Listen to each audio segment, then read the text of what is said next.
Alright, hello again everyone and welcome back to the channel. This is English for Pinoys, and of course this is Eric, your trainer. And in this video we're going to deal with the phrases fill out, fill up, and fill in.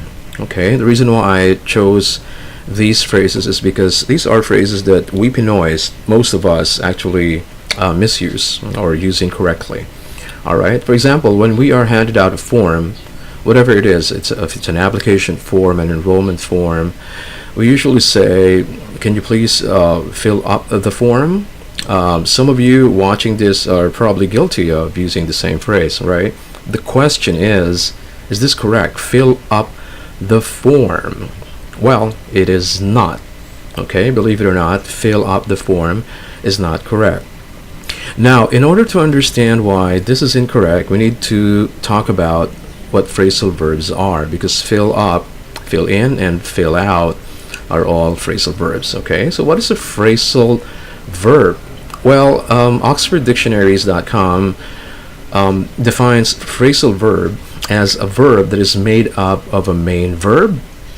Okay, take note of that. A main verb together with an adverb or a preposition, or both. Typically their meaning is not obvious from the meanings of the individual words themselves. Okay, in order to understand that clearer, let's once again recap that. Okay, so again, a phrasal verb is a verb made up of a main verb plus an adverb, or it can be a verb plus a preposition, or a verb plus a combination of both, an adverb and a preposition. Let's have some specific examples. So you have, for verb plus adverb, you have break away. So break there is the verb, obviously, and away is the adverb. So when we say break, what is the first thing that comes to our mind? Well, there are several meanings of break, but one of the big meanings of break is to scatter into pieces. Okay, and then away is, far from someone or something. However, when you put them together, you have a different meaning when you say break away. Okay, so that's what we call a phrasal verb. So the meaning is not obvious from the meanings of the individual words in the phrase. Okay, so let's have verb plus preposition. Okay, run out. So the verb there is run, and you have a preposition, and it's out. Okay, of course we know what the verb run is. Run is to move fast with your feet. Okay, but if you combine that with the preposition out, then you have a different meaning. It means what? To be to flow off gradually, or to become exhausted, consumed, used up. Okay, for example, we run out of supplies. It means you no longer have supplies, right? So that's what happens when you combine these two words. What about an example for verb plus both adverb and preposition? So you have look down on. Okay, look down on. The verb is look, then you have an adverb down and the preposition on. So if you put these words together, you'll have a different meaning altogether. Okay, so look down on is to regard with contempt, right? Or to condescend. That would be the meaning of that. All right, see what happens? Okay, now let's take a specific example of a verb, and then we're going to add different adverbs or prepositions and see how the meaning changes. So we have the verb break. Okay, we already used the example break away. Break away, when you put these two together, what do you have? So the meaning becomes to withdraw from an organization or a communion. Okay, that's break away. Now what if you change away to out? Okay, break out. All right, now you have a completely different meaning for this phrase. It means to begin suddenly and sometimes violently.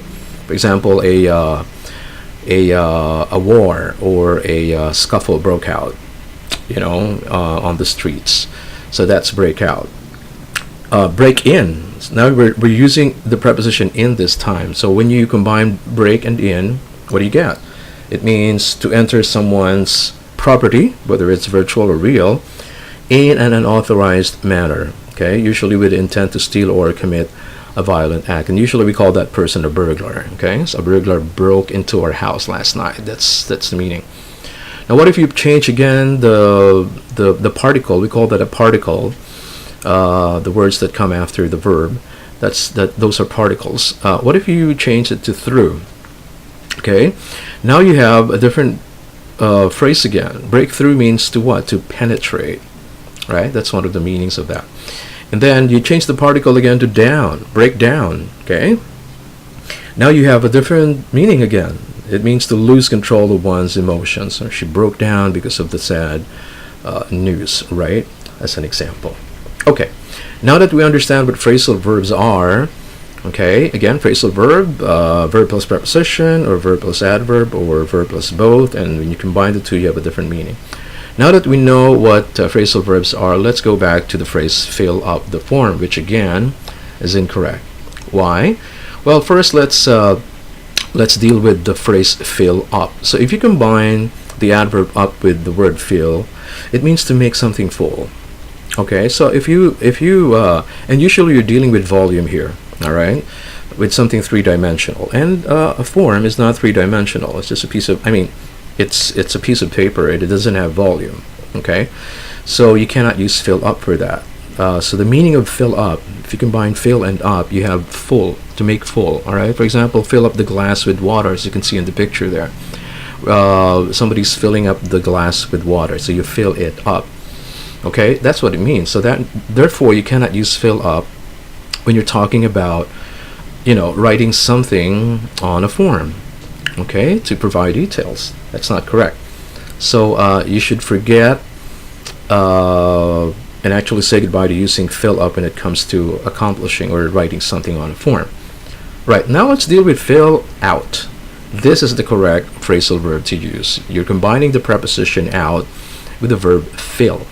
And when you combine these two, you get the meaning, write all the required information onto a form. For example, if you're enrolling at a school and you're required to fill out the enrollment form. If you're, let's say, applying for a loan and you need to provide details there on the form, then you are filling out the loan form or the application form. You're applying for a loan. Okay, so next time then, you don't use the phrase fill up when you're asking, when you are writing information that is required onto a form. Okay, forget about it now. That's goodbye to fill up the form. You say hello to fill out the form. Okay, fill out the form. Of course, what about fill in? What if you ask what you add in to the verb fill? Well, it actually has almost the same meaning as fill out. It means also to write all the required information onto a form. But there's another meaning for fill in. When you combine these two words, it means to be a substitute. Okay, for example, the teacher was absent this morning. That's why somebody else filled in for her, or whatever. Okay, substituted for her. Be a substitute. That's fill in. And fill in is usually, you're talking about certain sections of a form, right? For example, you fill in this section. Can you fill in the blanks, right? For example, you have this in the picture there. There's a test and there's a blank and somebody filled in the answer, okay? Fill in the blank. But if you're talking about providing the details on an entire form, then that would be fill out. All right, so again, fill up the form is incorrect because fill up means to make something full, and the correct phrasal verb would be fill out the form. So I hope you guys remember that. All right, so let's have a quick exercise now.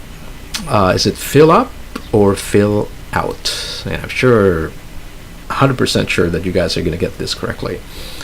First sentence, please fill blank the tank with gasoline. All right, fill blank the tank with gasoline. That's pretty easy. Of course, you're talking about volume again. You're talking about making something full, and therefore the correct answer is fill up. That's right. Please fill up the tank with gasoline. What about this next sentence? Could you please fill blank the application form? Again, that's a giveaway. All right, that's really easy. So you're talking about application form. You're talking about providing details or required information onto a form. Therefore, the correct answer there is, could you please fill out the application form? All right. So again, when it comes to providing details or required information onto a form, do not say fill up the form. you say fill out the form. All right. So I hope that was helpful for you. And if you like this video, would appreciate a thumbs up. And of course, if you haven't subscribed to the channel yet, please do so. All right. Thank you for watching. My name is Eric, and I'll see you in the next one.